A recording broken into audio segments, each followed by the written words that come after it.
This standing desk is designed for today's dynamic work styles. On the left, you'll find the design tree to explore the product structure. On the right, the project directory provides quick access to all components. In addition, CrownCAD incorporates furniture, industry-specific workflows. With the product navigation function, designers can instantly generate a complete, structured bill of materials directly from the assembly model. Project managers can then save the navigation structure and instantly query key attributes, such as material, name, mass, quantity, etc. for any component, right down to the smallest part. You can also add or adjust the hierarchical distribution, fully realizing top-down design. Let's return to the main assembly. Now, let's make it look great. Switch to the rendering workspace. First, apply a color to the bottom lifting structure. CrownCAD supports a variety of color options and allows free adjustment of color parameters to achieve a realistic texture.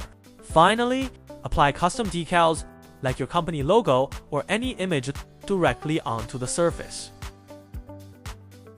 After completing the product coloring, we can further add light effects to make the product more realistic. With the lighting function, we can select 3 types of light effects as needed, or directly drag the light position. Adjust the latitude and longitude parameters to get an intuitive display effect. Ready to design this efficiently. Start your project today at www.crowncad.com to start designing